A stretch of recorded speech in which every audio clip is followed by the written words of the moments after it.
Hello to all my dear followers. I'd like to welcome you to a new chapter of What if Naruto trains to become a Genjutsu master alongside Kurenai? At the top right of the screen, I've left a card with a playlist showing all the chapters of this fanfic in order. Please, I ask for your likes and comments so I can bring you more chapters. Without further ado, enjoy.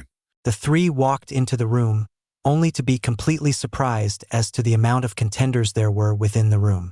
At least, Sasuke and Sakura were. Naruto was simply smiling goofily from his spot next to his teammates. "What did you say earlier, Sasuke?" Naruto asked quietly as he kept his smile.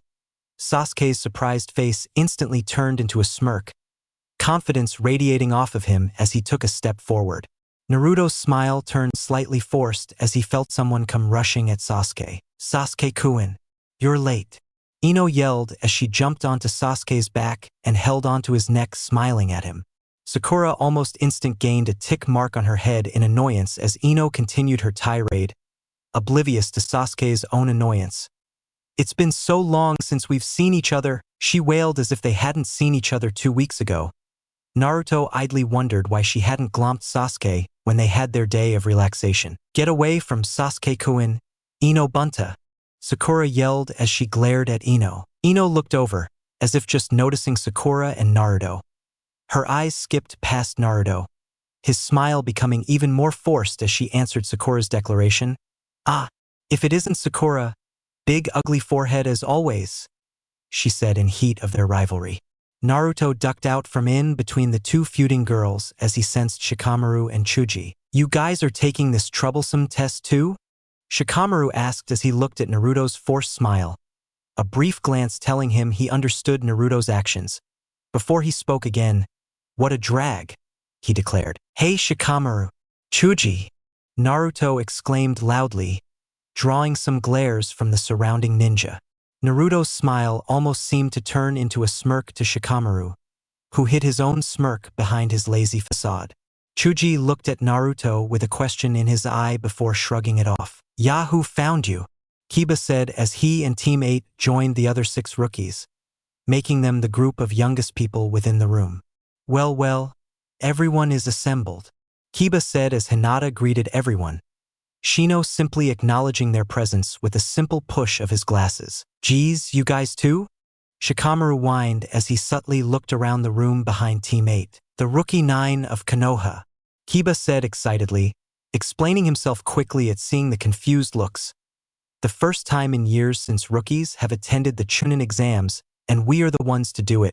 Hoo boy, this is gonna be one hell of a showdown," Kiba said as Hinata put a hand on his shoulder to calm him down. "You sure seem confident, Kiba," Sasuke said as he finally divested Ino from his back and looked at him. Kiba scoffed.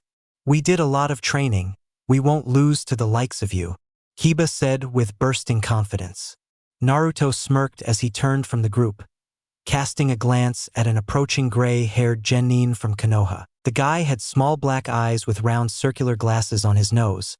He was wearing a dark purple shirt with a white undershirt and a white obi around his waist worn at a slight angle. He also wore dark purple pants with a shuriken holster on his left hip. "You guys should be quiet," he warns as he steps closer to the group, drawing everyone else's attention. "You guys are rookies just from the academy, right?" he asks as if he hadn't heard Kiba's loud declaration. "Screaming like schoolgirls? This isn't a picnic," he explains. "Who do you think you are?" Sasuke asks, annoyed at the guy's obvious remarks. "Me?" he asks, surprised. "I'm Kabuto, but I'm not who you should be worried about. Look behind you," he says, to which everyone looks away from Kabuto, only Naruto and Shikamaru keeping the guy within their sights as they look where he told them. The sight that greeted them was of a pissed-off genin team from another village glaring at them, causing Hinata to step behind Kiba slightly to hide herself and the rest of the rookies to flinch back. Naruto, ever one to annoy, simply turned to them and smiled, waving at them, which caused them to glare more. "Those guys are from the Hidden Rain Village. They have extremely short tempers, so you might want to quiet down before antagonizing more of these nervous examiners," Kabuto said. Sakura, Ino, Chuji, and Hinata broke out into a small cold sweat from the glares as Kabuto spoke again, this time the rookies looking away from the intimidating Rain Genin. "Well, I guess I can't blame you, you are clueless genin after all, he said with a shrug. Sasuke grit his teeth. You sort of remind me of me, he said with a small chuckle. Sakura spoke then, hesitantly. So, this is your second time? She asked. Kabuto chuckled mirthlessly. No, this is my seventh. Since this exam is held twice a year, this is my fourth year, he said as he put his hand in his pouch. Naruto shot a glance over at Shikamaru, his eyes sending a silent message. Something was wrong with this guy. Naruto could feel this person suppressing his chakra, at least large enough to counter an experienced jounin. He should have been promoted by now, if not for the exams but by his ability to use ninjutsu, unless the guy was just plain horrible about being a ninja, but then he wouldn't be nominated to take the exams. Since you remind me of me, Kabuto said, I'll share a little of my expertise with you, he said as he pulled out a deck of cards. These Nin-info cards I have information on every one of the contestants in this exam. Ask me anything, he said as he laid the cards down, pulling a certain card out. He applied a little bit of chakra and with a poof of smoke, a graph of what looked to be participating countries and the numbers they sent into this exam. Do you have info on individuals? Sasuke asked, intrigued. Hehe. Some guys you worried about? Kabuto asked with a smirk, obviously teasing Sasuke. My info isn't perfect, but I do have some, he said. What do you know about them? He asked. Sabaku no Gaara and Rock Lee. Sasuke asked as Naruto closed his eyes, no longer interested in cards so much as the contenders now that he could flex his sensor without any of the rookies knowing. He was dimly aware of Kabuto reading off Gaara's and Lee's information, Lee being a taijutsu specialist like he had predicted, and the Hyuga was named Niji. Gaara was an odd one. He learned that the girl he had been with was Temari, and that they were the children of the Kazekage. Apparently, Gaara had an ultimate defense or was just luckily damage-free for each of his missions. Naruto was happy Sasuke nor anyone else from Konoha seemed too interested in him. Well, Shikamaru was, but Shikamaru just asked Naruto himself if he had questions. Naruto was glad that they weren't too interested because he really didn't want his Bainog book name getting out just yet. Though he knew that the Kumo teams were definitely ready for him, his mask would throw them off while the rest of the genin probably didn't know much about him. As he heard this though, his sensor stretched out into the room, the first time he paid attention to his contenders, and he only noticed 5 different chakra signatures that particularly stood out. His mind was a bit swamped with information on the overwhelming amount of people within the room, but he managed to sort through the information. Many people's chakras made him feel different. Some were warm, inviting, and comforting, leading him to linger on those feelings, while others were corrupt, dark, and overall unpleasant to feel. However, those 5 different chakra really stood out. The first and most obvious was the same redhead Gaara from the day before. The vileness and bloodlust of his chakra had not reduced in the slightest. In fact, if Naruto was pressed, he would declare that the boy seemed even more excited about the killing to come. The second was much like Gaara's, a female whom he caught sight of from across the room. His goofy smile was kept in place even though he noted the Kumo symbol emblazoned on her Hitai 8.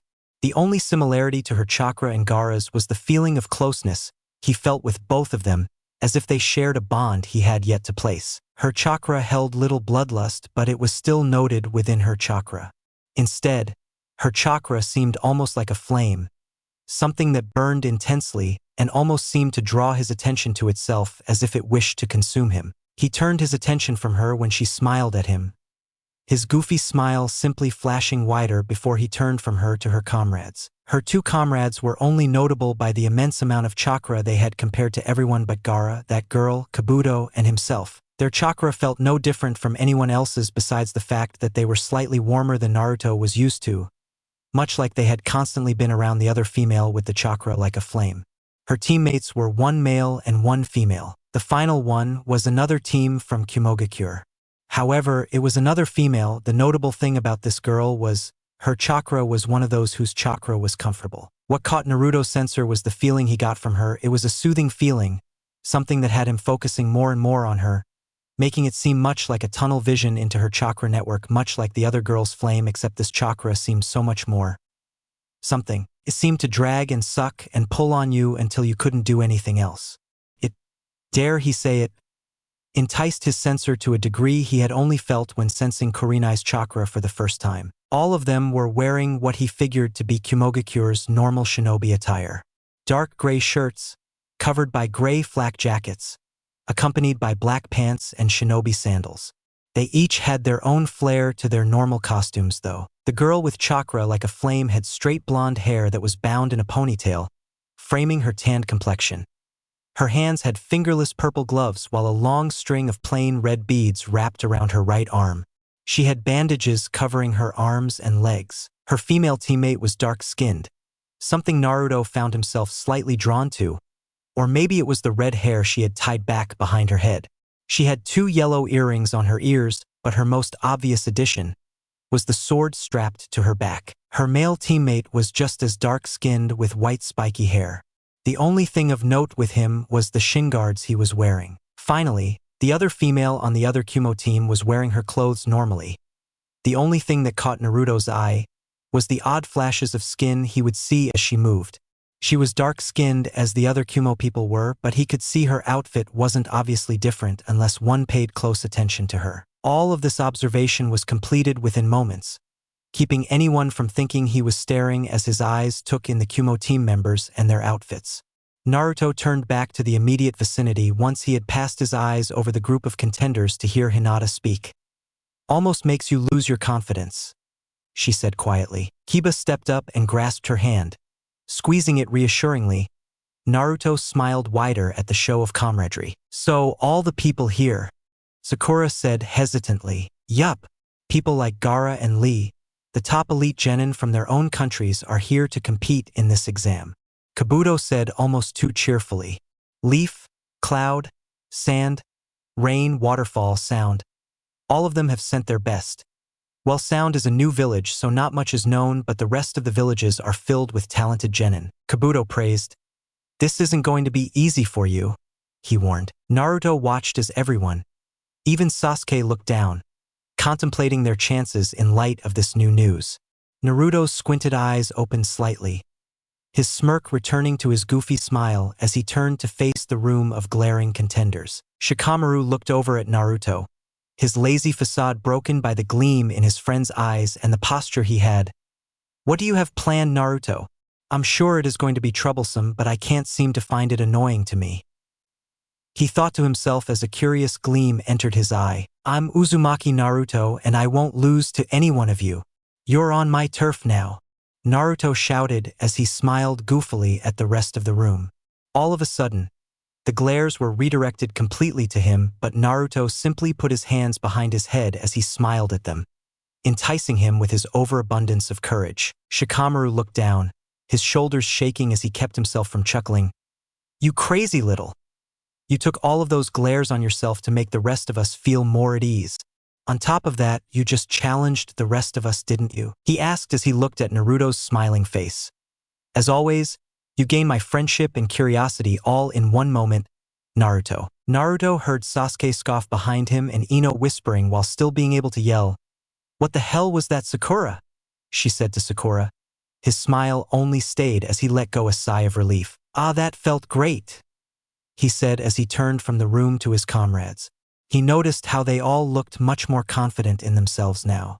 He was standing close to Kabuto and near to the group of other rookies, when he noticed that 3 chakra signatures began to move rather fast towards Kabuto. His smile turned into a small smirk as he took one step towards Kabuto, feeling the whole crowd looking at him.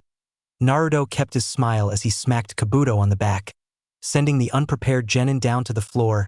"Thanks for the help, Kabuto-san," he said loudly. Just as Kabuto hit the floor, Naruto's smile faltered as he bent down, low to the ground, and asked, "Are you okay, Kabuto-san?" Just as a metallic arm appeared above Naruto, obviously sticking out where Kabuto had been standing moments ago, Naruto gazed up at the oddly clothed ninja with analyzing eyes, causing the person to blink, before seeing Naruto's normal, expressively happy blue eyes again and deciding that the eyes had been a trick of the light. Naruto saw the guy was wearing camouflage pants which reached around his shirt and a scarf around his neck of the same pattern, with a kimono-style shirt, gray with dark blue trimmings. He also had the lower half of his face masked like Kakashi's, as his headband also covered his right eye. He had fur that covered his entire back. Naruto smiled goofily as he grasped the guy's arm. Nay, that arm is so cool. It's all metal, how can I get one?" he asked as he started to bounce around. Kabuto completely forgotten on the floor. The whole room sweat dropped, having wondered if Naruto had purposely knocked Kabuto down, or if it was just a fluke. The boy with the metal arm had an eye twitch as his teammates appeared next to him. Naruto jumped back. "Ah," he said, holding a hand to his heart. "Don't scare me like that," he said as he smiled at them. The other male was wearing a biega shirt with the kanji for death going down the front of it. His pants were also camouflage, as was his scarf. He had spiky black hair and black eyes. The female had long black hair, almost to the ground, tied together behind her head with black eyes, a pale green vest that looked like a flak jacket, and camouflage pants and scarf. The three genin from Sound stood there, slightly taken aback about how their plan had failed as Naruto smiled at them. Kabuto rising to his feet quickly enough. The guy with fur seemed especially interested in him, as his eye seemed to say he was waiting for something. The entire room simply turned back to their own teams, sweat drops quickly dissipating as they deemed Naruto a complete and utter idiot. The stare down continued until a loud explosion came from the front of the room. Naruto smirked when everyone else looked away, only Shikamaru catching him. "Quiet down, you worthless bastards," came the shout from a particularly nasty-looking Jounin who was in front of a veritable army of Chunin. "Stop fooling around, you little shits. There will be no fighting without the permission of the proctor for this exam. Even if permission is given, killing will not be tolerated, understand?"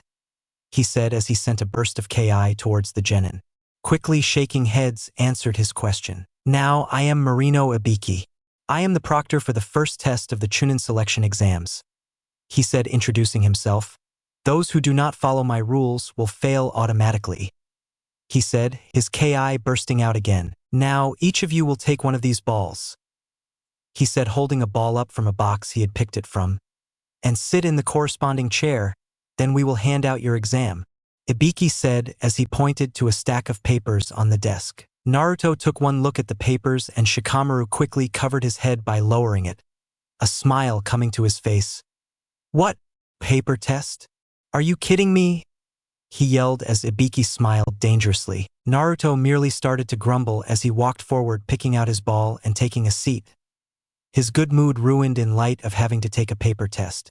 He may be smarter and more learned, but he knew that paper tests just weren't his strong point. "The rules of the exam are as follows, and there will be no questions," Ibiki said as he tapped the chalkboard at the front of the room and rules appeared.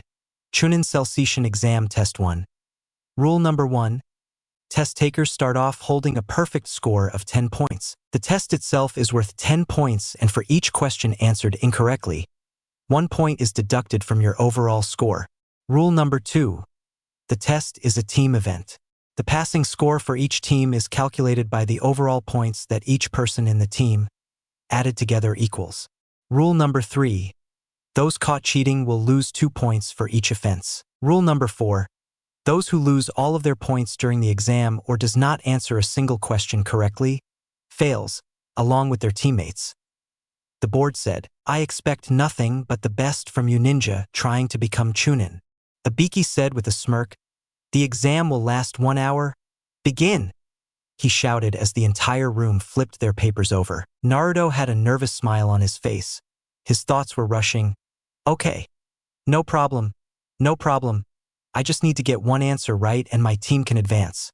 "Okay," Naruto thought as he read the first question, which stated, "If Ninja A is standing 5 feet from a tree branch, which is 8 feet off the ground, and Ninja B is standing on said tree branch, calculate and explain Ninja A's attack options and what angle, speed, and distance the attacks take if Ninja A were to have only a kunai." Naruto's eyes glazed over and he thought to himself, "Okay, maybe the next one is easier," he thought, his eyes drifting down to the second question, which stated, "Take problem 1 and apply the same conditions to Ninja B." Naruto quickly scanned the paper, reading all the way until question 9, on the front of each paper, sweat beginning to appear on his brow. "I can't answer any of the problems here," Naruto thought to himself. "Let's check the last question. I hope I can answer that one," Naruto thought as he looked at the impossible 9 first questions. His usual calm deserting him as he felt a slight bit of panic set in. Naruto flipped his paper, looking at the second page, and read, "Question 10 will be given after 45 minutes has passed. Listen to the examiner when he calls." Naruto's eye twitched. What the hell kind of 10th question is this? He thought to himself as he felt the sweat roll down his brow. Naruto ranted for a good 5 minutes in his head before calming down and closing his eyes, taking in deep breaths to calm himself. After another 2 minutes, Naruto opened his eyes, his mind no longer the torrent of panic it had been. Okay, let's think clearly. What is different from the normal tests? We start off at a perfect score, we only lose points by missing a question or getting caught cheating, and we fail if we reach 0 points or get caught cheating 5 times. Now, why would we start out at 100%? That doesn't make any sense. Naruto thought logically, his face scrunching up in a confused expression, though no one caught the slight change in his eyes as he began to sort out the problem. The main thing, though, is the fact we don't automatically fail. Usually once a teacher catches you cheating, they fail you automatically. So why don't they do that? Naruto thought, his mind awhirl with the implications. As he began to let his mind sort through that information, his eyes swept the room for clues. The first thing he noticed was that there was some eyeball made of what appeared to be sand, floating down by another person's paper. Then he noticed the mirrors on the top of the ceiling that were reflecting papers down on the desks. Finally, with a brief surge of chakra, Naruto's eyes shifted into Sasuke's and noticed his Sharingan active. All of this led him to his conclusion. Of course, this is a test to see how well we can gather information without getting caught. Gah! Just my luck, I can't cheat without getting caught. Any of my Genjutsu would be detected almost immediately, and I can't use Kage Bunshin. The few ninjutsu I have wouldn't be good for anything. Naruto frowned. Ah well, guess I am just gonna have to hinge it all on the final question.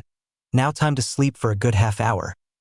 He thought to himself as he laid his head down on his desk and promptly fell asleep. Scene break. Naruto was awoken by the sound of 5 different teams getting booted from the room and a Chunin slamming an arrogant genin into a wall.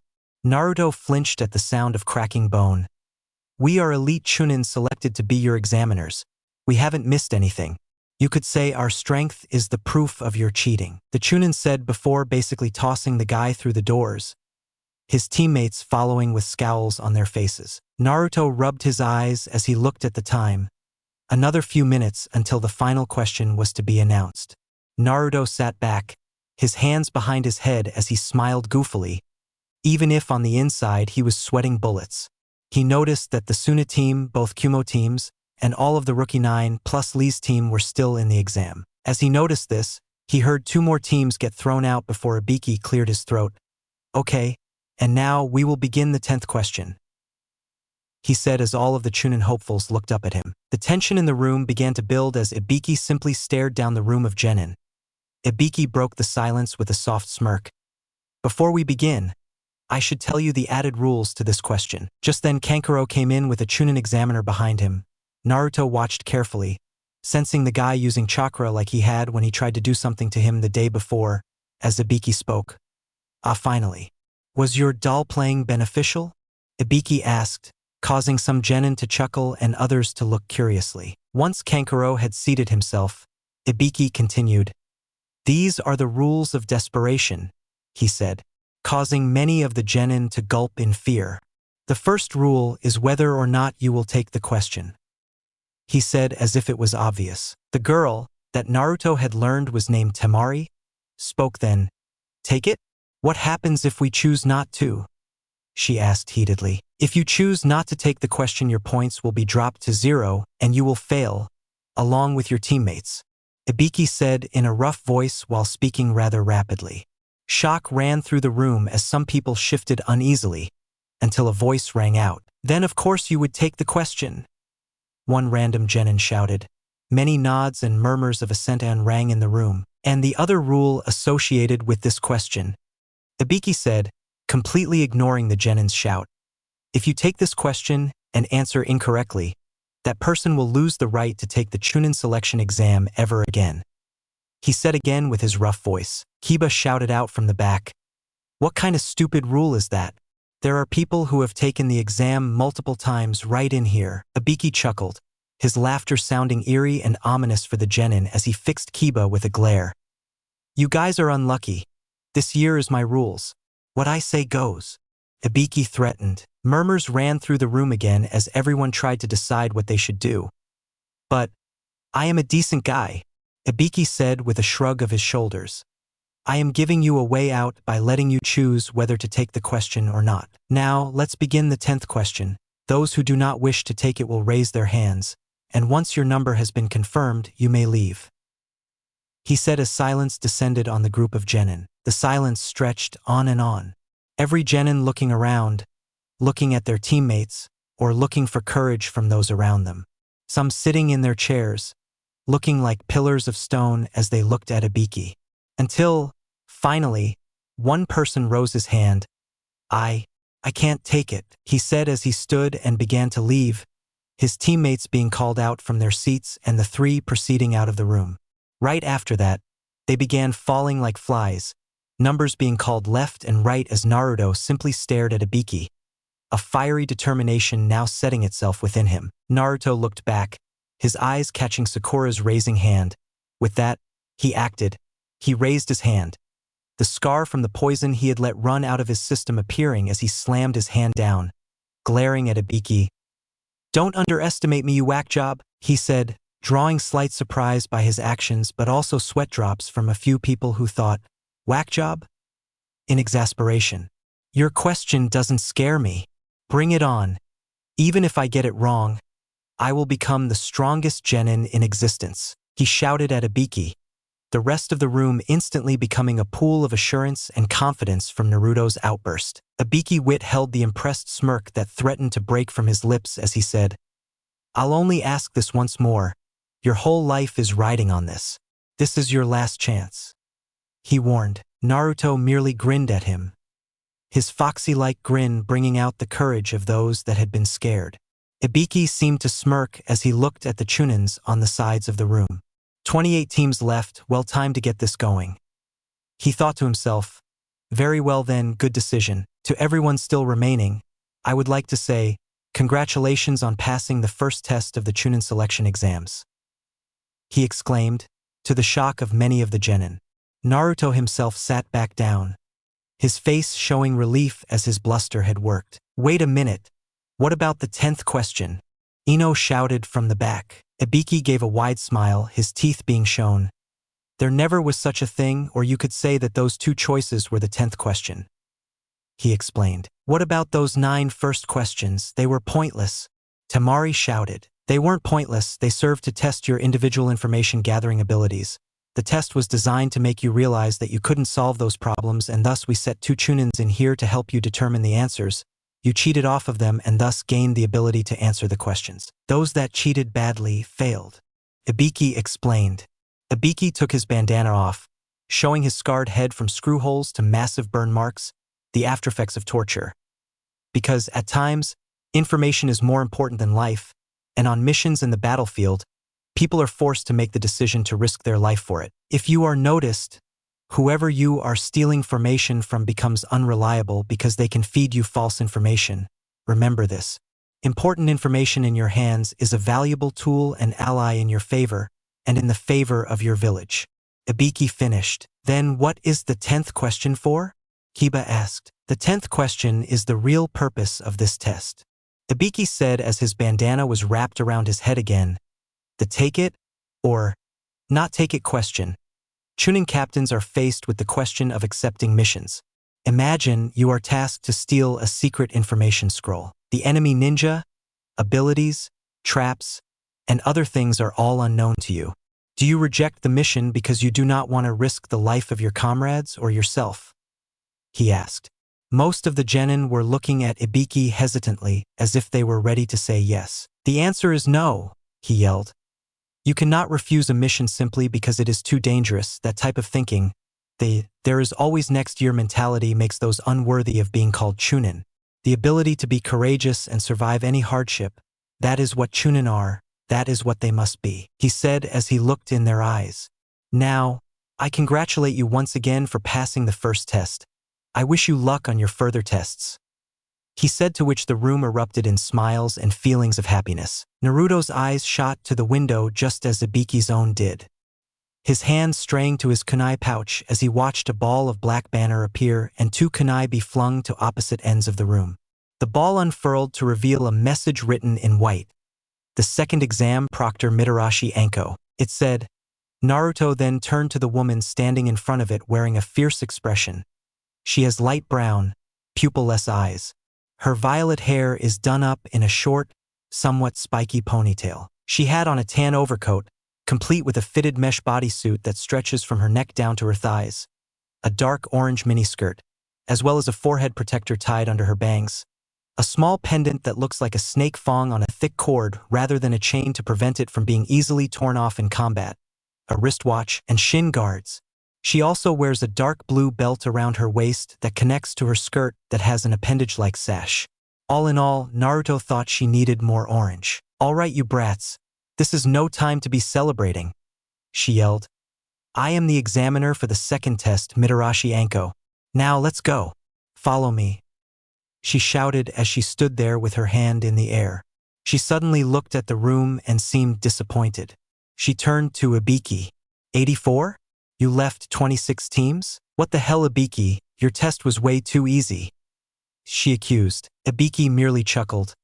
"There are a lot of outstanding ones," he said in reply. Anko chuckled. "Doesn't matter, I'll still cut them at least in half." "I'm getting excited," Anko said with a smirk that had many people wondering if they wouldn't be better quitting now. "I'll explain everything once we change places. Let's go," she said as she walked out of the room, the genin getting up and filing out behind her. Naruto put his goofy smile back on as his team walked. Scene break. The genin hopefuls arrived in front of a giant forest with a fence surrounding it. On the fence were many signs signaling the danger this place was. Anko merely smiled at the place, as if it was a second home. "This," she said as she saw the rest of the genin finish arriving behind her. She swept her arm out to encompass the forest. "Is Training Grounds 44, also known as the Forest of Death, and the stage for the second part of your Chunin selection exam," she said as she smiled eerily. Many of the genin looked at the forest with doubt. Sakura even voiced her opinion. "This is creepy on so many levels," she said from her place by Naruto and Sasuke's side. Naruto's head tilted so he could get a better look at the forest, his squinted eyes remaining as he smiled at Anko. "You'll soon find out why it's called the Forest of Death," Anko said, causing many of the genin to smirk and Naruto's face to angle downwards, his apparent eyesight now seemingly focused on Anko. Tension between the two rose until Naruto suddenly spoke, his voice high-pitched and oddly reminiscent of Anko's. "You'll soon find out why it's called the Forest of Death," he said mockingly as he smirked. "You think that scares me?" he said boisterously. "Bring it on," he yelled loudly. Anko smiled eerily, her eyes closing as she answered in a cheery voice, "Yeah, you're spirited." Naruto saw her sleeve rustle, but he didn't move. Anko suddenly tossed a kunai that appeared in her hand. Naruto watched it slice its way towards him, heading towards his cheek, but he didn't move as he felt his blood begin to run from the cut he received from the throw. Anko appeared behind him, her tongue licking the blood away as she said loudly enough so everyone could hear, "Kids like you are quickly killed, spilling that red blood I so love," she said huskily. Naruto turned a single blue eye on her, his other remaining squinted as he watched her tongue come away, reddened with his blood. "Please don't lick my blood, it might be dangerous," he said, his voice low, carrying an odd rumbling sound as if he were purring, if such a thing were possible, as her eyes widened slightly. "So, you're the boy toy that Nai-chan has been hiding from me," Anko whispered. Naruto's eye widened as he made the connection to who she was talking about before he blushed a deep crimson. Anko chuckled, but they both sensed the person behind her at the same time. Naruto watching as another kunai slid into her hand and she turned, her kunai in a strike position, only to see a grass nin with an abnormally long tongue handing her kunai back. "Here's your kunai," the grass nin said, her hat hiding most of her face.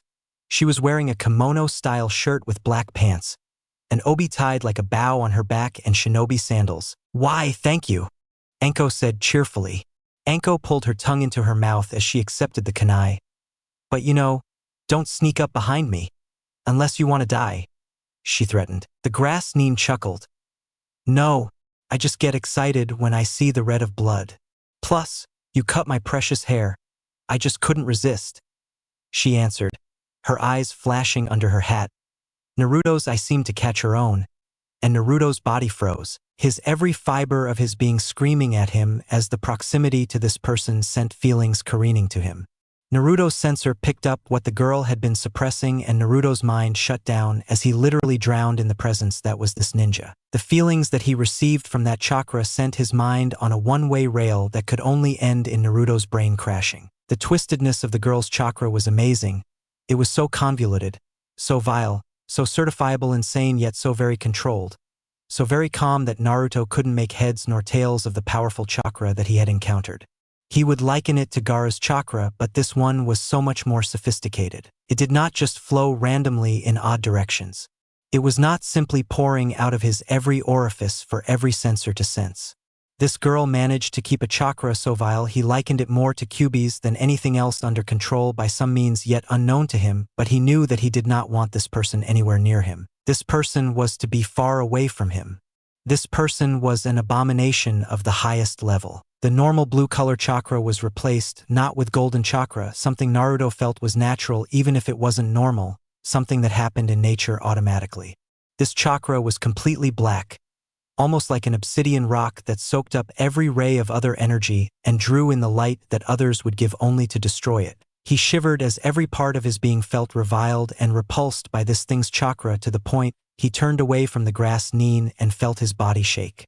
Luckily, he was aware of the rest of the group looking at him, probably expecting him to be shaken up by the examiner's kunai toss and not what he really dreaded. For the first time in his life, Naruto feared something to the point he wanted nothing to do with it. As such, Naruto decided that he and his team would stay as far as possible away from that kunoichi. Even though his mind had basically shut down to process the kunoichi's chakra, he still heard what Anko said after that encounter and after the kunoichi had walked away from him. "Looks like we got a lot of bloodthirsty ones in this test, Should be fun," Anko said as she then produced some papers. "Now, before we start, I need you to sign these papers," she said, to which most of the genin looked puzzled. "In this test, there will be killings and I don't want to be responsible for your deaths, so you have to sign these forms to compete," she explained. "I will explain the test before you sign this. This test will be a survival test. The training ground has 44 locked gates, a forest, a river, and a tower at the center. From each gate, there is about 10 kilometers until the tower. With me so far?" she asked. Nods were her answer. "Within this training ground, you will compete in an all-out, no-rules scroll battle. Each team will be given one heaven or one earth scroll. In order to pass this exam, you must present both a heaven and an earth scroll at the tower within the middle of the training ground. But there's a time limit, 120 hours, or 5 days to the exact second before you're disqualified and you fail. There's no quitting in the middle of this exam, so once you enter the training ground, you'll be in there for 5 days," she said. "What about dinner?" Chuji shouted. "The forest is full of food. If you avoid the man-eating bugs, poisonous insects, and poisonous plants," Anko said with a smirk. "This forest is full of enemies as well, so speed is your friend. The faster you get to the tower, the easier it will be. With all of the enemies in there, I wouldn't doubt someone dies just from the course itself," Anko said with a maniacal smile, causing many of the genin to shudder in fear. "Now, we should talk about what gets you disqualified. The first would be, obviously, not making it to the tower with both scrolls in time," she said. "Second, those who lose a teammate or have one killed. Finally, you must not look in the scroll before you reach the tower. As Chunin, you will be expected to courier important documents. This is to test your trustworthiness," she explained to the questioning looks a few of the smarter shinobi were sending her. After that, the exchange of permission forms for scrolls commenced. A team would go behind a curtain and exchange their forms for a scroll, thus blocking competitors from seeing who carried the scroll or what scroll that team had. As the teams began to head to their own gates, each carrying their precious scrolls, Anko spoke. "A final word of advice," she said before she smiled maniacally again. "Don't die," she said as she waved at them. The teams had assorted different expressions as they walked to their assigned gates, many looking at the examiner warily, while others looked nervous about the test. Scene break. Naruto and his team looked at the gate they had just passed through as Anko had yelled about the start of the exam. They jumped through the trees, silence invading their ears as they traveled. Naruto thought about his most recent training, smiling as he looked down at the newly enhanced weights around his legs. He could feel the strain from them as he jumped from tree limb to tree limb, them dragging him down more than he thought they would. But he knew that the speed they granted later on was more than worth the sluggishness he felt right now. His control had also increased. The water-walking exercise had been a chore, though thankfully, he had Kurenai there to help him along with his book, so he avoided ruining one of his sets of clothes while attempting it. He had mastered that ability and was well on his way through his self-made exercise. He had not read farther into the book, as his self-made exercise was better to close the gap between water-walking and the next step, according to Kurenai. So, he had gotten up to 10 simultaneous leaves upon his body while using his own exercise, and Kurenai had said that they would start with the next level of chakra control soon. Naruto looked up and noticed that Sakura was looking a bit winded and that they had been traveling for a few hours now. So he dropped down into a small clearing with his teammates following him. "What was up with that act, Naruto?"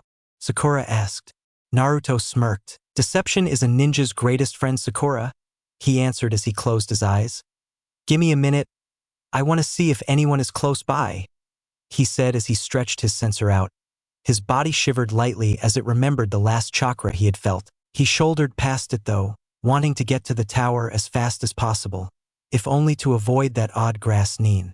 Spreading his sensor out as far as possible, he sensed that there were actually 3 genin waiting to ambush them directly east of their location. Naruto smiled as he felt them finish setting themselves up, his goofy smile taking its place, alerting his teammates to coming danger as Naruto said, "I need to take a leak," he said cheerfully before walking around a tree and unzipping his pants. It was unwise to leave your comrades in a place such as this. The genin who suddenly held a kunai on Naruto's throat said, "Who holds your scroll?" the genin demanded, his voice designating him as a male.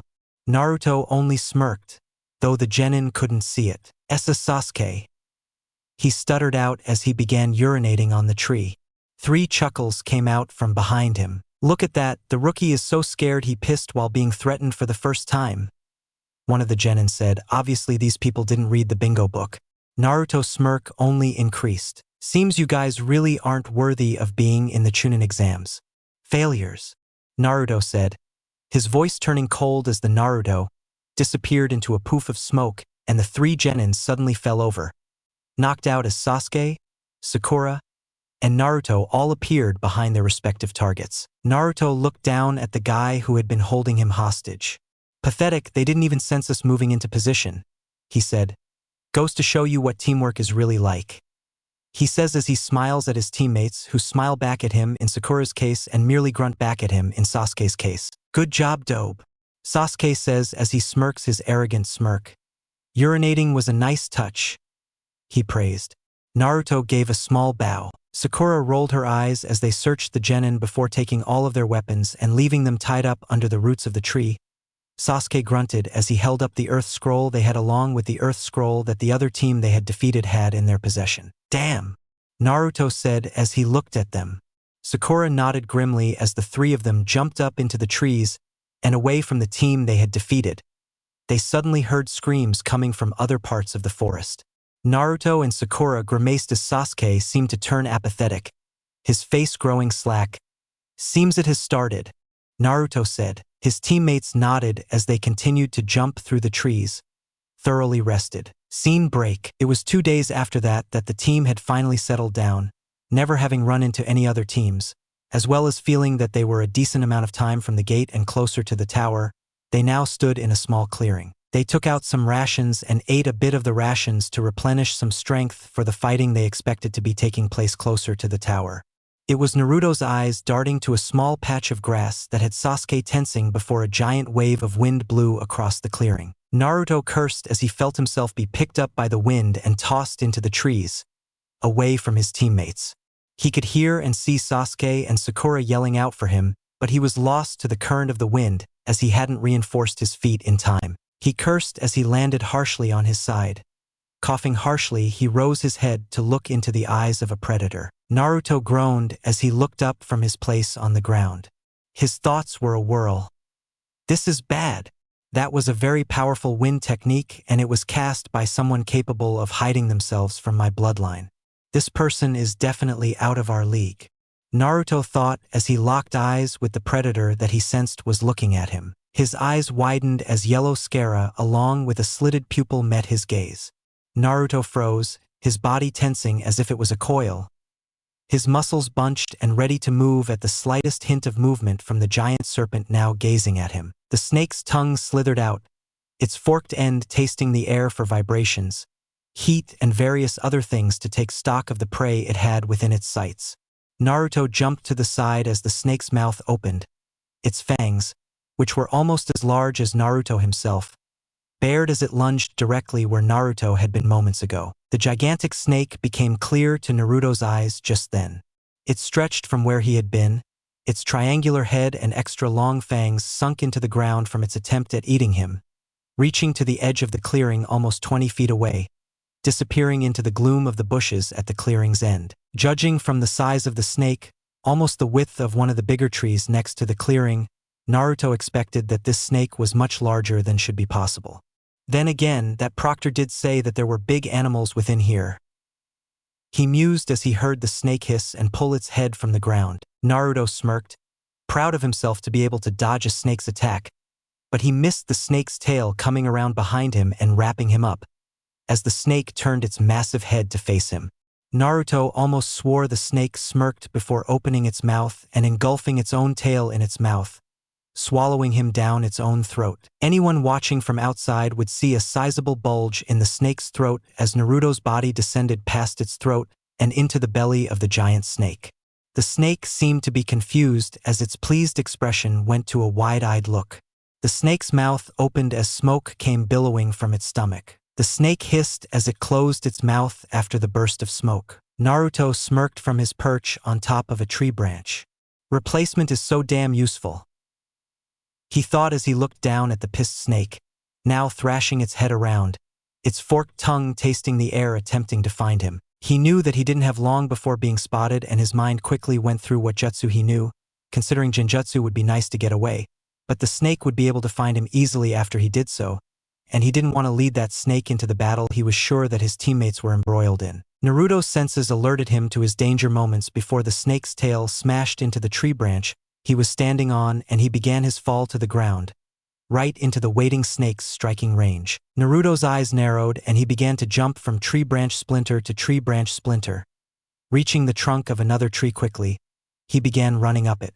Sensing the snake's frustration as it slithered towards the tree he was running up, Naruto turned around, his hands going to his kunai pouch and pulling 5 shuriken per each hand. He let loose the shuriken with a flick of his hands, each of them on a direct course for the snake's body. By the speed the snake slithered across the ground, Naruto went through a few hand seals before bringing his hand up in a circle in front of his mouth and took a deep breath before speaking while blowing out, "Futon, Detapa, 1.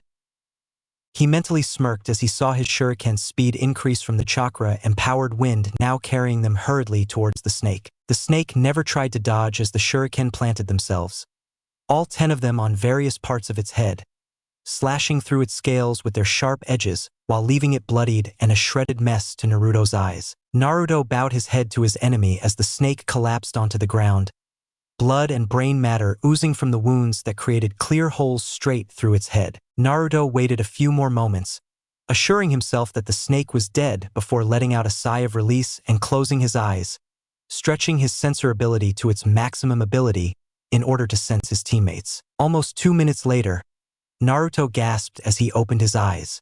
He looked to the north where he had sensed Sasuke's chakra spike.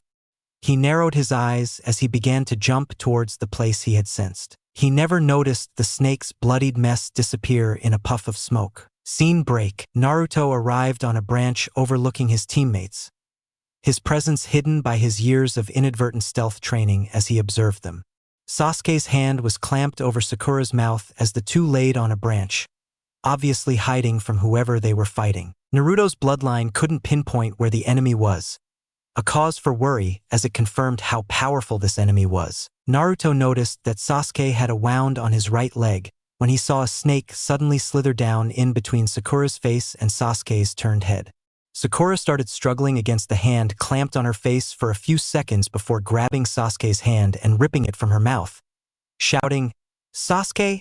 Snake!" Sasuke disappeared from the branch as Sakura took a step back and braced herself with a kunai in a defensive position, obviously ready to fight the snake. Naruto was confused when the snake completely ignored her in favor of slithering around the base of the tree and launching itself through the air, its fangs bared in an attempt to bury them in the fleeing Sasuke's body. Naruto was only further confused when Sasuke's eyes seemed to shrink in fear and Sasuke grabbed some of his shuriken and kunai, flinging them wildly at the snake and shouting, "Stay away!" Sasuke landed, panting on a tree branch, as he looked back at the dead snake, his eyes still wide and fearful. Naruto's eyes snapped back to the snake, watching, along with his teammates, as a person appeared from the corpse of the snake and began speaking. "You shouldn't relax for even a moment. Prey should always be trying its best to run." The same odd grass finally became noticeable as the upper body of the ninja appeared and stared at Sasuke. "In the presence of a predator, that is," the odd ninja said before her body elongated and the bottom of her body remained as a snake as she slithered around the tree branch she was on and towards Sasuke's frozen body. Naruto cursed mentally as he didn't want to fight this person.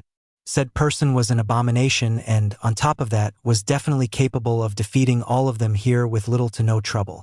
The skills she had already displayed were mere tantalizers to her full power and Naruto was sure that this person was merely toying with them for now. But Naruto knew he couldn't allow Sasuke to die. As much as he may not like the guy, he was a comrade and he had helped Naruto through the wave mission.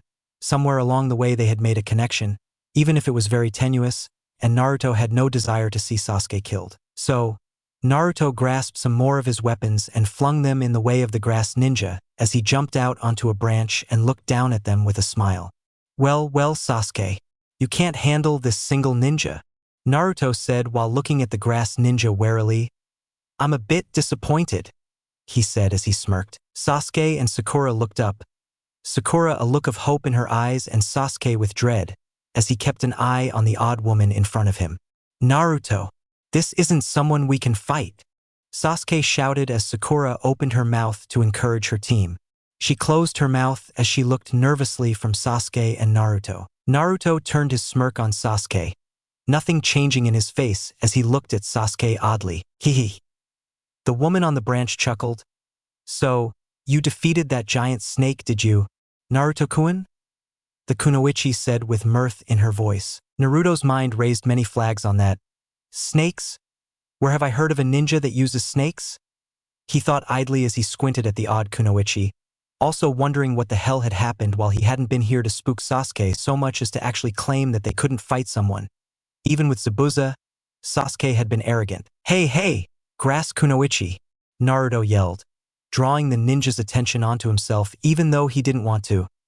"You should stop picking on the weak and try taking on the strongest of us," he said as he thumped his chest, his mind trying desperately to figure out a way that they could survive this encounter as he saw Sasuke's Sharingan deactivate. The kunoichi raised an eyebrow but was interrupted before she could answer.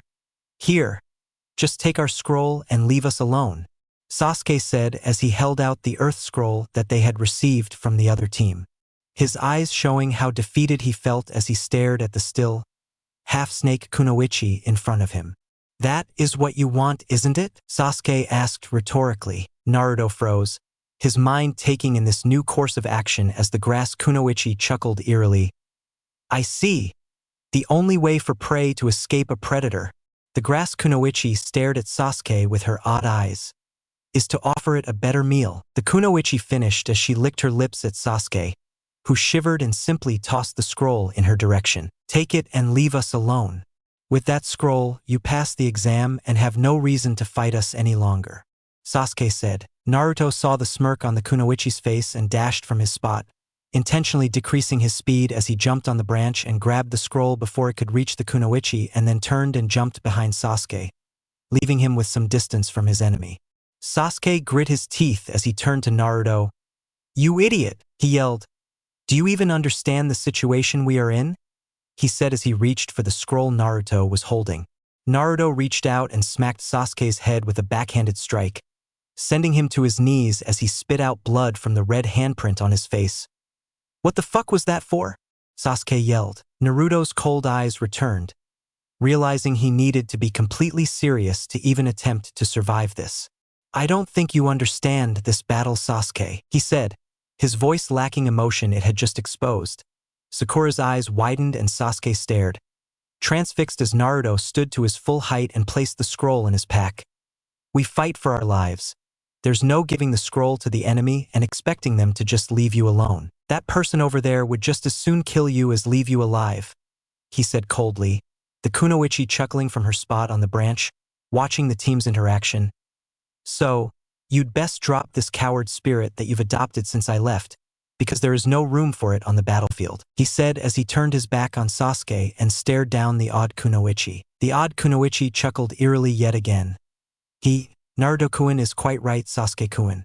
I am surprised he is the level-headed one in this fight, especially since I could just kill you and take the scroll, the kunoichi said as she lifted her sleeve, revealing an odd tattoo on it. Naruto's eyes narrowed. The tattoo started near her wrist. Two identical parts mirrored each other on the upper part of her wrist, which looked like three crescents interlinked, looking like two threes overlapping themselves. There was a line between the second crescent, making it look almost like a fong. Between the two third crescents, in the middle of her wrist was what looked to be a cursive eye with a dot underneath the crest of the eye instead of above it. Further up her forearm was what appeared to be a serpent's tail that coiled around her arm twice before tapering off suddenly. She bit her thumb and slid her bleeding thumb down her tattoo so the blood crossed the end of the tail and two concentric circles and through the dot before removing her thumb and speaking, "Kuchios no Jutsu," she said as a burst of smoke covered her. Naruto's eyes widened. Summoning? There are only 4 summons known to Konoha. Oh fuck, he thought as he realized exactly who they were facing and his already desperate hopes were dashed. There was no escape or hope against this person without help from the top ANBU teams within Konoha. His bloodline registered the large snake appearing before him, but his only thought was centered around the name of their opponent. What the hell is he here for? I thought he wouldn't ever come back here. He thought as he recalled what he had read about the man. He swallowed heavily as he resolved to attempt to get his teammates out of here along with himself, at least with their lives. His eyes refocused just as the large snake moved, faster than he could see, and smashed its tail against him, Sasuke having jumped to another branch. Naruto grunted as he felt himself being thrown through the trunk of the tree he was on and slamming harshly into the trunk of the next tree, a few feet away. He coughed up blood as he felt some of his ribs bruise from the abuse they took. You can eat him, the kunoichi said as she chuckled from her spot on top of the huge snake's head. The snake dashed forward, its whole body coiled and releasing like a spring as it lunged towards its new meal. Naruto's eyes squinted as he looked at the snake with hate and a bit of fear, before he twisted in the air and replaced himself with a log away from the snake. The kunoichi's eyes widened as she viewed Naruto's way of evasion before they glinted with a hint of amusement. You know, Naruto-kun, you seem quite adept at hiding your presence, the kunoichi praised as she apparently couldn't sense Naruto. Naruto grit his teeth from his position in the trees. But I have a way to flush you out, the kunoichi said as she smirked evilly. It's Sasuke's turn. What are you going to do? She said as the snake coiled itself once again. This time its triangular head shot forward towards where Sasuke's frozen body had stopped moving. Naruto cursed and began to move. The kunoichi smirked as she saw Naruto appear in front of her snake and bash its mouth closed. He landed on the branch Sasuke was on. The kunoichi's surprised look was not missed as Naruto stared straight into her eyes. She seemed stunned for but a moment before that strange gleam entered her eyes again. Snap out of it, Sasuke. I can't do this alone, Naruto whispered to his teammate. Sasuke just turned blank eyes to Naruto as he stood there staring down a being that he was sure could kill him with a certainty he had never felt before. Naruto could almost hear Sasuke's mind whirling as he started to get past his fear and his resolve returned. Unfortunately, it wasn't fast enough as the snake lunged again. This time no one stopped it as it smashed the tree branch that Naruto and Sasuke were standing on to bits. The kunoichi frowned as she looked around, her senses not telling her of where Sasuke and Naruto were. She continued looking around for a few more moments before putting her hands in the ram sign and muttering, "Kai!" The Genjutsu Naruto had put around her had shattered, but she was a bit too late as Sasuke appeared above her. Sasuke tossed a kunai, shuriken, and a windmill shuriken all at her at once. She dodged the kunai and shuriken easily, before noticing the windmill shuriken going around her snake back around from the ground and attempting to bisect herself. She smirked as she grabbed the windmill shuriken from the air. What she didn't notice, though, was the wire that suddenly became apparent and tightened around her body, making her lay flat against her snake. She looked up at Sasuke, her eyes agleam as the Sharingan whirled in his eyes. Katan.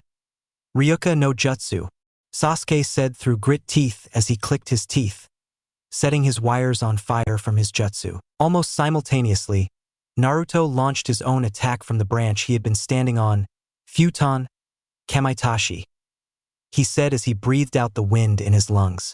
Blades of wind traveled through the air straight at the snake, though Naruto didn't expect it to do much to such a large creature considering its low rank. What he didn't know, though, was the reaction that came from his combination of jutsu with Sasuke's own.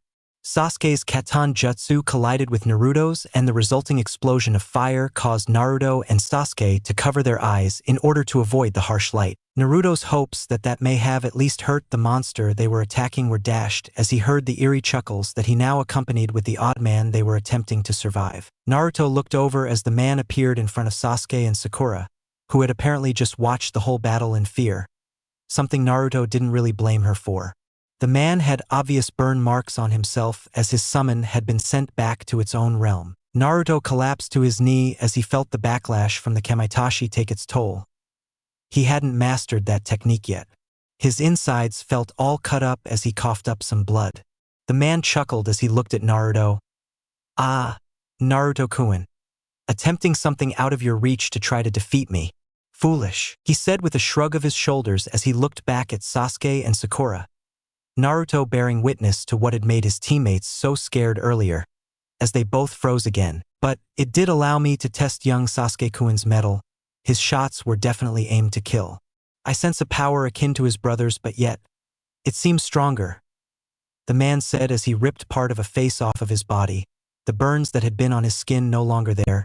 His skin as smooth as if he were a baby. "I am eager to see what that power is," he said as he licked his lips. "Who the hell are you?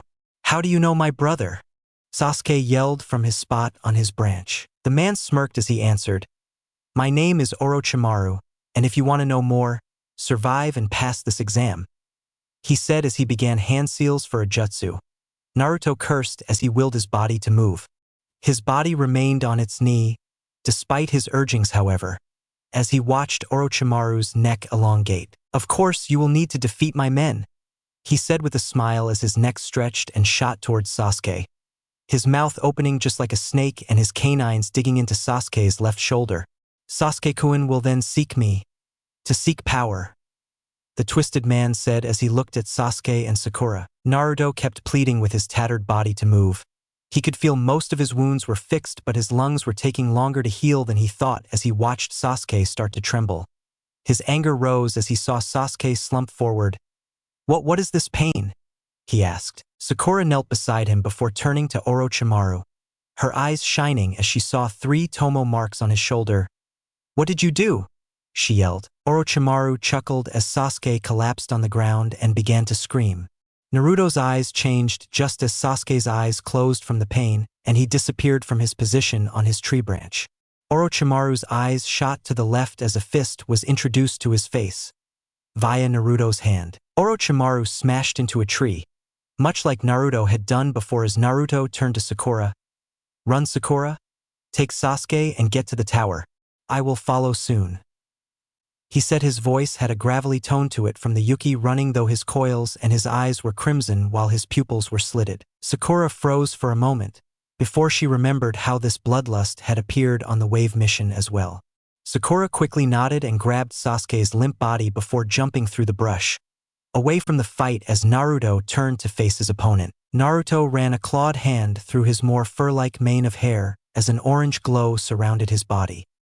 He grimaced at the huge amount of bloodlust running through his system right now as he turned to glare on Orochimaru's now pure mud body. "Bunshin," Naruto thought as he got down on all fours and began to sense around for Orochimaru.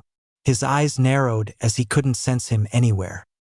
He cursed within his head before he felt a hand suddenly wrap around one of his legs. He instantly reacted, his hand coming down and cleaving through the tree branch. Orochimaru himself appearing from the branch as Naruto flipped himself away from Orochimaru. He landed on another tree branch, glaring at Orochimaru. "What did you do to Sasuke?" he asked, his voice still holding a deeper tone to it with the Kyuubi's Yuki running through him. Orochimaru chuckled. "Just gave him a going away present," he said with a smile. Naruto scowled. "Don't take me for a fool, Orochimaru. I knew who you were once you summoned that damnable snake. Now tell me what you did," Naruto yelled, the Kyuubi's chakra making him a bit like his old hot-headed self. Orochimaru frowned. "I don't have time to waste with you. Your chakra is drawing every ANBU in the area here. Best to not draw this out," he said as he suddenly smirked and melted into mud. Naruto's eyes widened, but he could do nothing as Orochimaru's tongue wrapped around his throat and began to squeeze. Naruto struggled against the tight hold and noted how Orochimaru's fingers became aglow with purplish-white glow with kanji on each of them, holding a name for 5 different elements. He grimaced as Orochimaru spoke.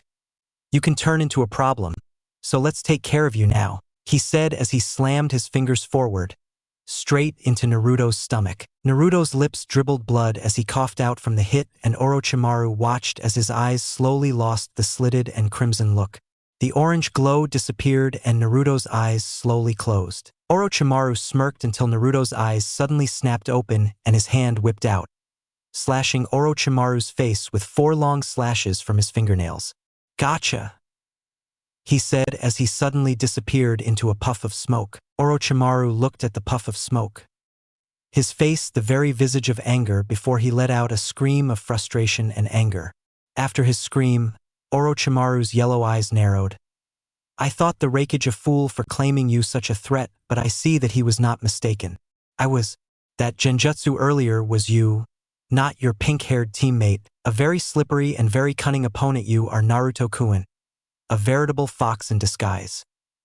He chuckled as he disappeared into the tree branch he was standing on, the Konoha ANBU never sensing him as he sped away. Scene break. Underneath one of the bigger trees about 50 yards away from Orochimaru, Naruto was hidden among the roots of a tree. He clutched at his head as it suddenly hurt while he received the memories of the clone that had fought Orochimaru after he summoned it with Kyuubi's chakra. He received the memory of the seal and suddenly passed out. Drip, drip, drip. Naruto groaned as he opened his eyes, taking in the sewer-like corridor he was laying in.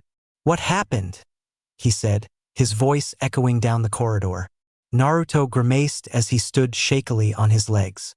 "The last thing I remember was passing out underneath a tree, so how did I wind up in a sewer?" he thought to himself. His ninja training took over as he looked around.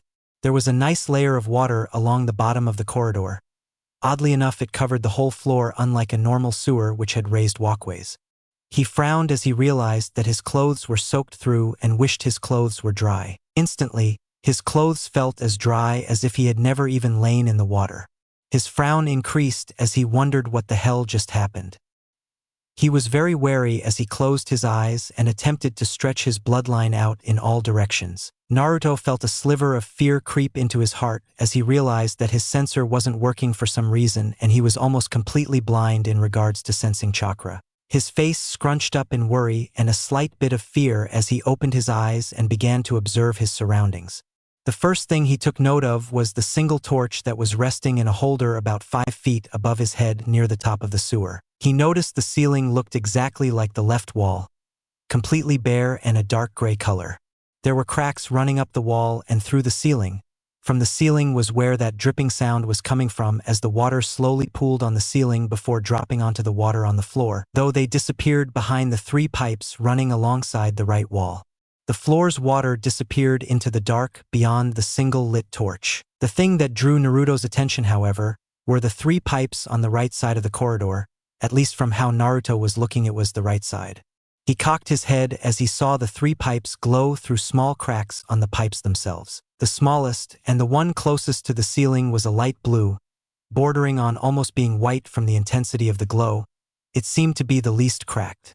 The second pipe, also the largest, was slightly more cracked than the first but not as much as the third, was also the one that was centered on the wall. This pipe was an angry red in color, something Naruto flinched away from when he noticed how it pulsated within the pipe.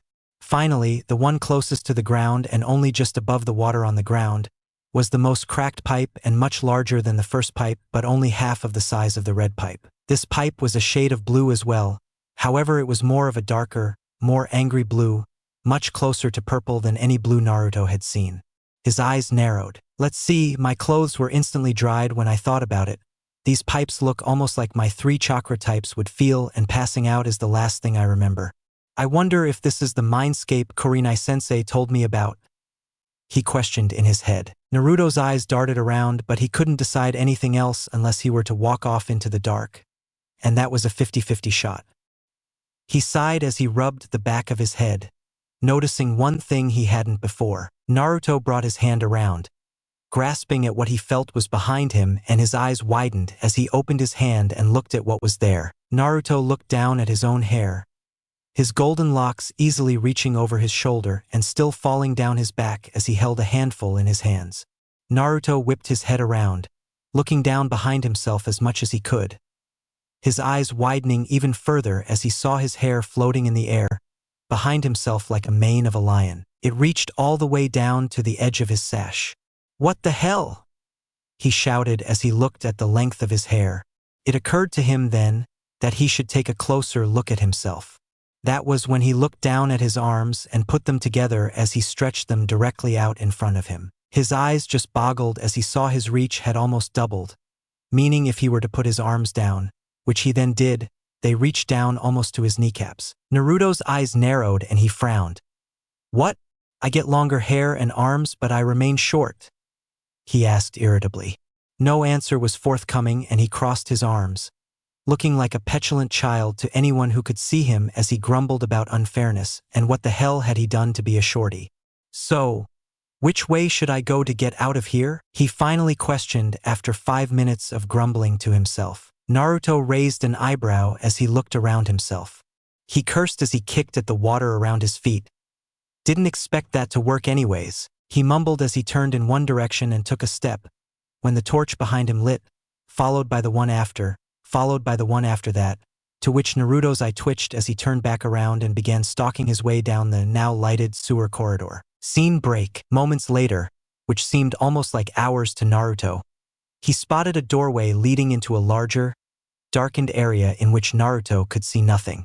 For some reason, Naruto felt the hairs on the back of his neck stand up as he looked at the darkened room from his place a few steps into the corridor. His eyes narrowed slightly as he looked into the room and stood there for a few moments, indecision racking him as he weighed whether or not he should enter into this wide space or not. On one hand, he could turn around and head back into the darkness that he just traveled through. This path would lead him back to where he had appeared, but he had a feeling that the other end of this corridor ended in a dead end for some reason. On the other hand, he could enter this dark wide space and hope that, wherever this place led him to, revealed some clue as to where he was. Naruto sighed and looked forward, his choice rather clear as the lighting led to the large cavern. Naruto took a deep breath and took the next few steps into the darkness of the wide open space. Naruto blinked as the light behind him was instantly extinguished and he was plunged into complete blackness. He grimaced, though no one could see it, and focused on his senses. The pinging of the dripping water grew louder as his nose picked up the smell of dampness. He couldn't see anything, but his sense of touch told him that this place was exactly like the corridor except that it was slightly larger, due to the slight gusts of wind he felt moving around his body. Naruto contemplated what he should do when he finally decided that moving forward was what he had decided on, so he began walking forward again, the splashing of the water around his ankles the only sound now being made as the droplets were drowned out by his movement. Despite Naruto's relaxed look, if one could see in the dark, his body was tensed, ready for battle, much like when he had stared down the sizable snake within the forest of death. Naruto walked for a few moments, each of his steps seemingly creating a louder splash as he continued forward. Naruto's eyes flew open wide as two massive eyes appeared before him, though each eye was bisected by a dark cylindrical shape that Naruto thought was odd. The sclera a burning crimson and the one pupil he could see, slitted like an animal's. Naruto stared down the eyes, his body frozen and his mind awhirl, much like when he had sensed Orochimaru for the first time. Naruto's mind went through multiple scenarios, each one more far-fetched than the last as time seemed to slow to him. His mind contemplated being locked within an ancient sewer that led him to a ferocious beast that had been locked away by the Shodaime himself. To as simple as this beast was simply something preying on his fears, but the most logical situation, and the one Naruto desperately was hoping wasn't true, was the one Naruto felt was. As he thought this, a wide, Cheshire grin split the beast's face, showcasing its large teeth and sharp canines. Naruto's only warning was the movement of air as he jumped back on instinct, his body having unfrozen from the fear he felt. He cocked his head as he saw claws, the size of himself, come from within the cage and stop mere centimeters from his own face. Naruto looked back at the eyes, his own wide and showing his fright. Unlike when he had faced Orochimaru, Naruto's fright was not so easily beaten down because he was no longer protecting others, nor even himself, because the bars that became illuminated did that for him. He idly noted that the bars were thick and bronze in color, each spanning from the ground and up into the dark towards the ceiling. At the same time, he saw that the bars were the black things that had bisected the beast's eyes, and that each side was a part of a gate, with only a flimsy piece of paper with the kanji for seal on it holding those gates together. So, the beast's voice rumbled as it spoke. My container finally comes to see me. Naruto looked into the beast's eyes, his own starting to return to normal as the claw that had been sticking out of the cage retreated and placed within the cage. Who are you? Naruto asked, licking his lips as he glanced around subtly. You know who I am, Ningen. Don't waste my time with inane questions that will only serve to lengthen the time I must spend within your miserable presence. The beast rumbled in response. Kyuubi, Naruto whispered to himself. The Kyuubi grinned again, the cage lighting up to show the Kyuubi's 9 tails flailing around behind itself as it laid on its paws. Its eyes locked with Naruto's own. Naruto noted that the Kyuubi's fur was more orange than red, and that its ears looked more like a bunny rabbit's than a fox's. However, Naruto glared at the Kyuubi. Why am I here? Where am I? Naruto asked. Kyuubi seemed disappointed as it looked down at Naruto. With your weapon of choice? The Kyuubi stated, drawing a slightly startled look from Naruto. I had expected more of one who shares my race's fondness of illusions. Naruto glared at the Kyuubi as it sighed. However, it would seem your puny brain has been overrun with information from recent events. It said haughtily. Naruto's glare increased. To answer your questions, you are in your mindscape, the manifestation that your own brain conjures to represent the space within you in which the seal and myself reside. Kyuubi explained to Naruto, who blinked in acceptance. Why you are here, I do not know, nor do I care, though I would assume it was from that odd seal the snake attempted to put upon you. The Kyuubi said. A stare down occurred, Naruto slowly going over what the Kyuubi had said as the Kyuubi stared impassively down at its container. Slowly, Naruto relaxed himself as he looked at the Kyuubi, his fright fading from his eyes as he stared down the massive beast of destruction that had rained misery onto his village almost 13 years ago. When all of Naruto's fright had left his eyes and only his icy will shone within his orbs did Naruto begin to speak, only to be shocked as the Kyuubi spoke first. Impressive Ningen. It said as it shifted. None have ever looked upon me without fear. It said. None have ever had you sealed within them. Naruto retorted. The Kyuubi's tails lashed violently from behind the cage, Kyuubi's crimson eyes seeming to catch fire as its large tails smashed into the bronze bars in front of him. Insolent Ningen, do not forget who I am or what I am capable of. Your pathetic yondaime had no chance against me. It growled out, standing on its legs now. Naruto smirked as he crossed his arms. Still beat you, didn't he? He said arrogantly, enjoying tormenting the beast which had caused his life hell. The Kyuubi's tails lashed against the bars again. He was nothing before me, brat, and he is still nothing as he rots in the belly of the Shinigami. Do not presume that he could have stopped me without help. It said as its tails lashed against the bars once again. Naruto's eyes narrowing at the admission of the yondaime seeking help. He hadn't known much about the seal. Suddenly, the Kyuubi seemed to calm itself as it laid back down upon its paws. Do not attempt to take your misplaced frustration out on me, Ningen, it said. I am not those foolish villagers you despise, and you attempting to push your hatred of them onto me makes you no better than them. Naruto's eyebrows raised in surprise before they lowered in anger. He opened his mouth to speak when he felt the words become caught in his throat as he realized what the Kyuubi said was true, and that he shouldn't try to antagonize someone he was stuck with for all of his life. Naruto bowed his head slightly as he realized this. Though he felt little remorse for his actions, he did see the Kyuubi's point. "You make a good point, Kyuubi," Naruto admitted, to which the Kyuubi simply placed its head on its paws. "But I am curious what happened to my body, and who did the yondaime ask for help?" Kyuubi smirked, its Cheshire grin making its way across its muzzle as it looked down its snout at Naruto. "The Shinigami is the only being that Ningen could summon to hope to defeat me." Kyuubi answered haughtily again. Naruto rose an eyebrow but didn't respond, waiting patiently for an answer to his other question. The Kyuubi seemed to hold an internal debate as it looked at Naruto.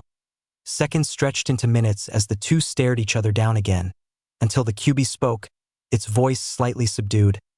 "I know little about the seal that is placed around me, but it does allow me a certain modicum of freedom, allowing my Yuki to mix with yours as well as allowing me to grant you with more Yuki should you be in life-threatening situations," the Kyuubi said as it looked at Naruto. "One thing I did when you were younger was weave a Genjutsu about you that was powered by the small wisps of my Yuki that escaped the seal to keep you safe. It changed your appearance to anyone who did not pay close attention to you, so as to keep strangers from recognizing you." Naruto nodded, though his eyes were narrowed as Kyuubi continued. "To be short, this is how you really look. Your bloodline has been using my Yuki to regenerate your body parts when you were hurt. However, this did not regenerate your body. It accelerated your growth to the point that some parts of your body are physically older than the rest, such as your arms and chest from the beatings you have received. The hair growth is simply because it was never really cut since about 5 years ago," the Kyuubi explained. Naruto's mouth fell open as he heard this, one immediate question appearing. "Is there any way to stop that?" he asked. Kyuubi seemed to smile evilly. "Only by making a pact." Naruto scowled before he smirked, his own matching Kyuubi's as he spoke. "Then let's talk terms," he said. Scene break. Naruto woke from his talk with the Kyuubi. He shook his head as he felt his headache dissipate. "Kyuubi?" he questioned within his head. "It worked, brat. Now I am going to sleep. Don't bother me," it said in return before he felt silence engulf him. Naruto sighed. He may have partnered with the giant beast, but the thing was damn annoying. Naruto closed his eyes, plunging himself back into his sensor world, enjoying having that sixth sense back as he unconsciously smiled. He spread his sensor out to its maximum range, sensing up to 35 yards out from himself. Searching dutifully, he sifted through some of the larger creatures, sensing for any chakra signatures that belonged to humans. Naruto searched for close to 5 minutes before he sighed and decided he couldn't sense any humans and that he would have to just try to reach the tower to meet up with his team. Naruto looked up, checking the height of the tree he was under, and jumped from his hiding space, extremely relieved Orochimaru hadn't found him again. Once he landed on the tree's roots, he gathered his strength and angled himself to reach as high as he could with his jump, leaping towards the canopy of tree leaves seemingly miles above him as he reached about 50 yards from the ground before attaching himself to the tree and beginning to run up the side of the surface with his chakra. Naruto kept his senses alert as he traveled, knowing that there were many different beasts nearby that would love to try to attack him. It didn't take him much time at all to break through the leaves of the trees and appeared near the top of the tree he was on. Luckily enough, the tree he was on reached higher than the ones surrounding it and awarded him a nice view of the surrounding area.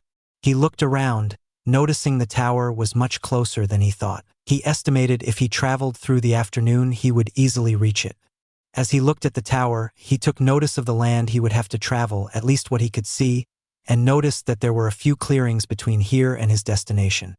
He surmised Sakura had probably stopped in one of them to take care of Sasuke. He sighed, running a hand through his mane-like hair, and slowly began to trek down his tree to head to his destination while, hopefully, meeting his teammates. As Naruto jumped through the trees, he thought back to some of what the Kyuubi had told him about and the talk they had just had.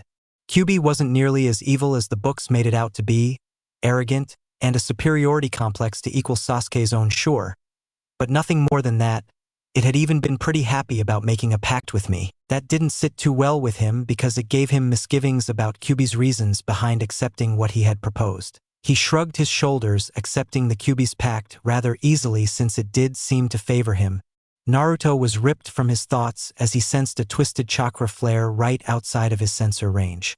That was the most disconcerting part of his bloodline. The way it worked was odd. For instance, within the 35-yard range, he could sense almost anything or anyone if he attempted to concentrate directly on that person. A general feeling would simply tell him how much chakra someone had unless they were skilled in hiding their chakra signatures. Outside of those 35 yards, he could sense spikes of chakra up to an additional 35 yards, giving him almost 70 yards that would allow him to sense if someone was fighting or using chakra for almost any reason so long as it was beyond simply a control exercise or constantly channeled chakra, since it wouldn't spike their chakra. He shivered as he felt the twisted chakra just outside of his range to the northwest of his position, towards the tower and near a clearing, if he remembered correctly. He grimaced. The twisted chakra reminded him of Orochimaru, which meant he should be trying to avoid it, but he had a gut feeling that this was where his team was. On top of that, the chakra didn't feel nearly as powerful as Orochimaru's, so he was fairly sure he could defeat whoever was using that chakra if he needed to. So, he changed his course to intercept that chakra signature, canceling all of his thoughts and concentrating on concealing his presence so he could sneak up on this person and leave if it wasn't his team undetected. After he had managed to come within 10 yards of the chakra, noticing that Shikamaru, Sakura, Ino, and Chuji's chakra signatures were all there, as well as 6 other signatures he recognized from his cursory glance during the beginning of the exams. He forgot stealth as he felt that chakra spike yet again, and he jumped closer. Hearing one shout as he came into hearing range, Zankakuya shouted a voice, upon which followed a massive burst of air that sent Naruto's leaping form back into a tree. Naruto managed to catch himself and flipped his feet to cushion his impact, but as soon as the air died down he jumped forward again, gaining visual from a tree branch higher above the others in the clearing. He instantly noticed the large amount of dust that had been kicked up by the recent attack, along with the gouge in the earth that indicated a particularly strong jutsu usage. He caught that Hyuga Niji and the other teammate to that Lee guy, Tenten, standing at another edge of the clearing, while noting that Lee was on the ground underneath their tree. He saw Shikamaru, Chuji, Ino, and the girl from the sound team across from his vantage point, standing near the bushes, seemingly ready to escape at a moment's notice. Finally, he looked to where the gouge led, only to see 2 of the sound ninja standing near the beginning of it, one with holes in his hand, his arm outstretched indicating he had cast the jutsu. "Haha! I blew him apart," the guy with holes in his hands said. Naruto watched as Sasuke phased back into existence right next to the same guy who just spoke, Sakura appearing next to him as well. He also noted her shortened hair. His eyes widened as he took in the odd symbols all over Sasuke's body and the strange purple glow that surrounded him, almost like when Naruto used Kyuubi's chakra. "Blew who apart?" Sasuke said, his voice eerily reminiscent of Orochimaru's when he had taunted Naruto. He involuntarily shivered. Sasuke's arm moved almost faster than he could see as Sasuke brought it around and backhanded the arrogant boy with his newfound power. Sasuke turned to him, his hands quickly running through seals before bringing his hand up to his mouth and speaking as he formed a circle around his lips with his fingers. "Kata Hozenka no Jutsu," he called out before releasing multiple small fireballs which sped on their way towards the 2 males on the sound team. The same guy with holes in his hands scoffed, "I'll just blow them away, Zankaha," he shouted as he sent waves of air pressure at the fire. Naruto wasn't surprised when Shuriken appeared from inside the flames, quickly tearing through the waves of air sent at them and tearing into the boy's body that Sasuke had sent them at. The boy crossed his arms, attempting to block the damage from being too severe. Unfortunately, this blocked his view. "Zaka below!" his teammate called out from behind him. The now named Zaka's eyes widened as Sasuke appeared underneath his guard before spinning himself around Zaku and grasping both of his arms in his hands, pulling them back and placing his foot on Zaka's back, the entire group of genin watching with a slight bit of horror. "Proud of these 2 arms?" Sasuke questioned, his Sharingan ablaze. Naruto's eyes narrowed. The fluctuations in Sasuke's chakra were making him hesitate to attack his teammate. He didn't want to hurt Sasuke either, but he also knew this Sasuke would be harder to handle than the normal one, as hyped up on whatever it was Orochimaru had done. Naruto's decision was made, however, when he heard the telltale snap of bones breaking and watching Zaku fall to the floor, writhing in pain as both his arms were seriously injured. Sasuke stepped over Zaku's twitching body, towards the sound genin with the fur on his back, speaking as he moved. You're the only one left. Sasuke took another step. I hope you let me have more fun, he said as he shifted his body so he could move faster towards his new target. It was at this moment Naruto saw Sakura about to intervene. He didn't want her hurt as the Sasuke was unstable and spoke before she could move. Enough, Sasuke, he said as he stepped from the shadows, his blonde hair catching the sunlight, illuminating the long mane of hair he now had. Sasuke's eyes snapped to Naruto's and a demented grin came across his lips, the obvious desire to fight Naruto burning in his eyes as Naruto stared him down. Naruto narrowed his eyes, watching Sasuke like a hawk, and when Sasuke twitched in a threatening manner, Naruto acted. He appeared next to Sasuke, his speed easily making for an impressive sight. This guy is completely beaten and I don't think he wants to fight us. Right? Naruto said, his head cocked toward the furback genin. His tone light but also showing he was serious. Naruto slightly enjoyed the perplexed look on Sasuke's face until it transformed into a snarl and Sasuke moved. Naruto sighed as he ducked down and sent a backhand directly into Sasuke's throat, Sasuke's leg having missed his head from Naruto's reflexes and instincts.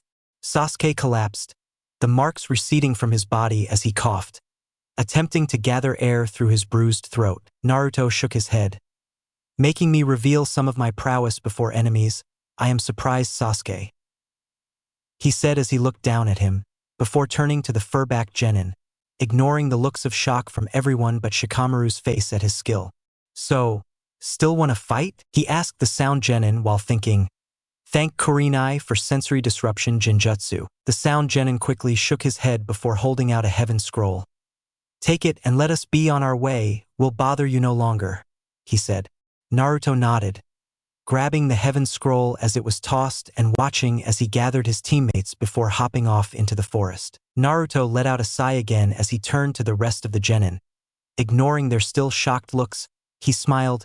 Yo, Shika, he said, holding his abnormally large arm and hand up in greeting. Sweat drops occurred as Sakura attempted to help Sasuke while Ino and Chuji looked at Shikamaru oddly. Noticing his grin, hey Naru, he answered. Naruto's eyes widened. Ah, you gave me a nickname, Naruto shouted before rushing and grasping his friend in a hug. That is so awesome, he yelled. Shikamaru simply smirked as Tenten jumped down and grabbed Lee. How did thick brows over there get hurt? Naruto asked. Sakura gained a tick mark on her head, but responded without hitting Naruto. He saved me. They all saved us, Sakura said, fingering her cut hair. Naruto nodded before stepping away from Shikamaru. Thank you, Naruto said as he bowed first to the unconscious Lee, then to Team 10. Tenten smiled before rudely shaking Lee. Ino's surprised look was completely missed as the rest of the genin looked at Naruto, Chuji wondering when he could eat next while Niji and Tenten wondered what this guy was up to. Snap out of it, Lee, she yelled as she shook him. Again, sweat drops took hold as the group looked on in amazement, as Lee actually woke up, rubbing his eyes as if he had simply been sleeping. Tenten? What are you doing here? He asked sleepily. We came to save you, Tenten said with a roll of her eyes. Hey! Lee shot up, looking ready for a fight. Where are those sound ninja? Lee asked as he looked around. Tenten looked over at Sasuke. The Uchiha ran them off, she answered. Naruto didn't correct her, and he was more than happy to let others think him weaker than he actually was, as he wasn't one who would needlessly flaunt his power. His recent show-off aside, his powers were better hidden anyways. Naruto watched as Sasuke sat on the floor, panting from his attack while starting to regulate his breathing. He grimaced from having to hurt his teammate, but he knew it had to be done. Just as he grimaced, he sensed someone watching him. He turned to meet the eyes of the Hyuga. Naruto stared at him for a moment before smiling goofily and waving at him. The boy simply scoffed before speaking in an arrogant tone much like Sasuke's. Tenten, Lee, let's go, he said as he jumped away from the clearing, heading back further into the forest. Tenten sent an apologetic look back as Lee moved over to Sakura and said something Naruto couldn't hear, though he did note the smile on her face as Lee turned and followed Tenten out of the clearing. Naruto looked back at Team 10. Ino looked at him before looking away, yelling at Sakura, Hey Sakura, let me fix your hair. she yelled as she moved forward with a kunai. Naruto shook his head as Shikamaru muttered to himself. What scroll do you guys have? Naruto asked. Shikamaru presented a heaven scroll from his pack as Naruto smiled. Perfect. Escort us to the tower, and I will give you an earth scroll. Naruto offered, to which Shikamaru quickly accepted. Knowing it was just an excuse for Sasuke to buy in case, he questioned why they were traveling together. Good thing I saved that extra earth scroll from Orochimaru, Naruto thought as the two teams waited for Ino to finish with Sakura and Sasuke to recover. Only 15 minutes later, the teams were ready to set out towards the tower and the third exam.